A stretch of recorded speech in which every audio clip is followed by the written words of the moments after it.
Hi everybody, I'm a raging papist once again, and I figured I'd take time to make an actual video about why do I support Gamergate. Because as I'm looking back, I've mentioned it a lot, I've mentioned politics a lot, religion a lot, but I've never actually distinctly just come out and said, hey, why do you support Gamergate? What's the big deal? And what does it mean to you? That illustrious hashtag. So for me, I was privy to the events that broke the camel's back with the Zoe Quinn game and censoring Mundane Matt's video and the Five Guys Burgers and Fries video that Internet Aristocrat made to defend essentially Mundane Matt and make people aware of all the crap that's going down right now within the gaming industry and against journalists and such as that. But for me, I think it's great that we have sort of a witch hunt going on for corruption in games journalism. I think that's good, because that's something that I would support in any journalism branch. I mean, why should you care about what this person has to say about either a political issue or a news issue or anything of that matter if this person is corrupt because their opinion is bought and sold, right? I mean, it's not like you're just getting the facts. You're not just getting it and that you discern about them yourself to make an opinion. It's, it's essentially a form of propaganda that's being used for you, in this case by either gaming companies or developers or whoever, that is trying to push a narrative to get you to purchase a product. And I'd like a little bit more in my game journalism than just the propaganda. Thank you. But for me, while I think that's all well and good to be trying to fight corruption in any form, obviously, who's in favor of corruption here? For me, it was the politics involved of the issues, because I had actually stopped going to Kotaku, and thankfully I'd never been to Polygon. I'd never heard of them before this. But Rock Paper Shotgun was sort of the last one that I started going to, and I started even forming a negative view of them for a while. Because essentially, what drove me from Polygon was the blatant politics being shoved at you as fact. That was the issue. I have no problem if the writers of Kotaku want to write an editorial. That's their business. That's their job. And if they want to, they've been given a pulpit and they can spew whatever the hell they want. But when you're pushing that as fact and you are saying that if I disagree with that I am a terrible human being who should be publicly flogged, then I obviously I don't like that. I don't agree with you. I don't want to. And I think your position is so vitriolic that I'll never see. I will never concede that. This is a culture war that we're in, you see.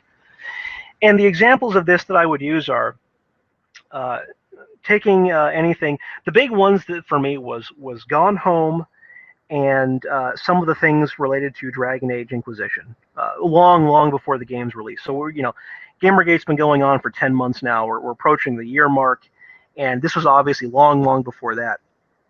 But basically for me, that was it. It was the journalist inserts all these quips about politics and how they feel about sexism or feminism or any gender identity, GLBT, whatever. Their political opinion on social issues. Person in the comments has the audacity to disagree with the article.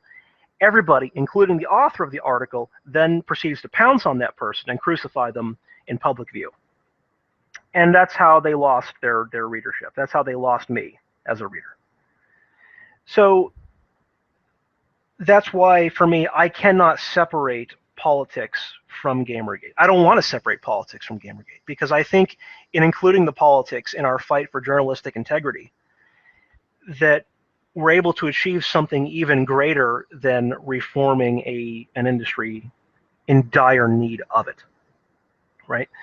Because as I alluded to with Zoe Quinn and the scandal, this was the straw that broke the camel's back. There's nothing about her. No one cares about her. I don't care about her. Whatever. Same with who are their names? There's like a group of women that are making themselves known to the world about. You got Brianna Wu. Obviously, everybody knows Anita Sarkeesian, but essentially these women that are out to, make a buck That's the point. They're pushing their politics to make a buck, and that's and I'm sick of it because it's my buck that they're trying to take. So, you know, in pursuing a diversity of politics within the industry, telling gamers that it's okay to have a conservative opinion, or if not even a conservative opinion, just an opinion that is not in lockstep with these journalists. That's a wonderful thing. That is true diversity, diversity of thought, diversity of opinion, right? What these people claim that they're all about. We are the ones that actually bring that. We are the ones that actually stick up for people who, hey, maybe you don't like, okay, Gamergate's a perfect example of the hashtag. Uh, the majority, I think, the vast majority of Gamergate are left-wing people. I am a right-winger. I am welcomed. Everybody talks to me. I've had very few interactions where people are vitriolic towards me because we're discussing vitriolic topics. We're discussing politics, but we're doing it as people. And at the end of the day, even if I discuss a topic of theology or politics, and I say, hey man, I disagree with you. I don't think we should be doing that. I don't want to see that. Then Gamergate's receptive to it, even though they completely disagree and they'd like to see more of something. Because that's what it is.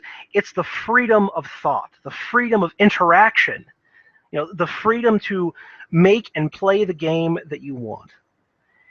And so the idea also is that there's a huge creative side to Gamergate. And it's I want developers to make the games that they want to make. And I mean that very honestly. Obviously, there are certain games that I play. I mostly only play RPGs. With the occasional strategy game that I flirt away the time with. But basically, it's, I want developers to make the game they want, even if I'm not going to play it, right? That's the issue. I'm not going to play a game that I disagree with either politically or it doesn't look fun. And yes, games is about fun. That's why we play them. It's entertainment, for God's sakes. So get off your fucking high horse if you think that you're going to be changing the world because of your politics in a game. You're not going to do it. But developers have been pigeonholed within the past decade to all conform to the same opinion, to all make the same type of game, to all be socially progressive, leftist, and if you disagree with that, you're going to have a hard time getting into this industry. That is utter bullshit. That should not be allowed to stand. And I think, frankly, the developers that we're seeing coming out of Eastern Europe, like CD Projekt Red and Warhorse Studios, are doing the exact kind of things that I'd like to see. They're being criticized for essentially an artistic style and trying to convey their culture and their attitudes and their stories, and people are telling them you're not allowed to do that. You're not allowed to write those characters. Yeah, those characters, those are sexist, they're misogynist, and you're a bigot for frankly making those characters. That censorious, hateful thought, which is what I just described, okay, is what I want to see out of this industry. Get it out. Right? If you have an opinion that you think something is misogynist or sexist or bigoted or any of those social things, that's fine. And you can express that opinion, but it's not the job of the developer to kowtow to you. It's not the job of the writer to then change their characters, right? To change their art style, to conform to some new standard just for you. That's not the character that guy wants to draw. He doesn't want to draw that. This is his expression of the art. So I do want developer freedom. I want storytellers to tell the story they want to tell. If you want to tell a story about the dark, gritty reality of medieval politics, then do it. Then do it. And don't let anyone stand in your way of doing that by saying that you're promoting hateful thought, or sexism, or you've internalized your bigotry, you've internalized your misogyny. It's all this nonsense. So that's why I support Gamergate. I support our devs. I support game developers. I support writers. I support artists, creators, because I want you to be able to express yourself completely. If you're a far left guy, that's great. You know, uh, I disagree with you on everything, and I'll make no bones about it. I'll be vocal. Yeah, I'll disagree with you vitriolically, even if it's about a topic that's near and dear to me. But you have the right to make that game, and I have the right to have my opinion. And that's what the journalists were trying to take away from us. They were trying to silence our voices. They were trying to get the industry to do what they wanted, because they would then get the monies, and they were trying to change gaming culture. They don't like gaming culture. They don't like its competitive edge. They don't like the masculine aspects of it. And so they said, hey, this needs to change. It's in the way of me and my social progress, so we're going to destroy it. We're going to destroy gaming culture. We're going to obliterate the gamer identity. And it's our righteous crusade to change the world, is to attack gaming and gamers. And the beautiful thing is that people took a stand. When I've said this before in an interview with Game Diviner, but essentially, when this all started going down, gaming was dying for me, right? As a hobby, as a place that I go for my entertainment and my enjoyment, it was dying. And it's not just because I'm getting older, I don't have as much time, I have all these projects going on, whatever. But as a medium, I was losing interest, and it's because the games were becoming less interesting to me. They were. They absolutely were. I thought the writing was becoming watered down. I'm like, wow, I just remember this isn't the story that, where's the gravitas? Because when I was growing up, you used to hit me with the hardest stories that I knew. I experienced all emotions with these characters or with this game. Playing playing Medal of Honor, I used to be able to put myself on the beach at Normandy, and that was one of the greatest FPS segments of my life. Or early pre-EA BioWare titles. I used to be able to, obviously I'm role playing. I used to be able to put myself in the character shoes and form relationships with these people. But then the characters started to change, and it's not because of me becoming politically aware. It's the writing started to not make sense. It's the writing is watered down. That's not how people are. People don't react that way to these situations. And you used to write characters that did that. Games used to be about that. Now you can't even, whatever. The point is creative freedom, freedom of thought, not freedom from thought, freedom of thought, freedom of creativity, freedom to game. That's what I want, because I like this culture. I like its competitive edge. It's a safe space for. Well, I shouldn't say that. That's kind of bullshit, isn't it? It's not a safe space for anybody, and that's a good thing. It shouldn't be. But it's a place that's particularly masculine and appeals to me as a man. So I go out there, I game. Women are more than welcome. If you don't like the games, then don't play the games. If you like to be a gamer, then make your own game. But don't then criticize me if I don't fucking like your game. So I just thought I'd put my thoughts out there, because I have found a political movement, and we are political. This is political. This is libertarian.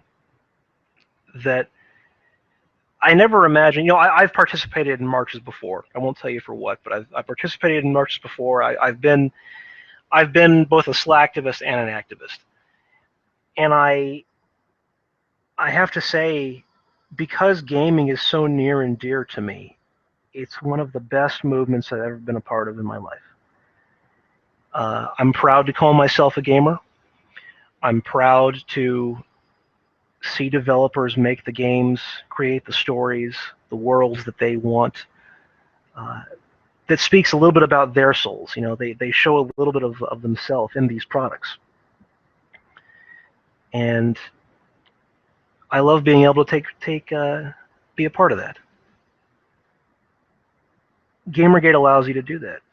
It's a place for people to come together, of all across the world, of political spectrums, diversity of creed.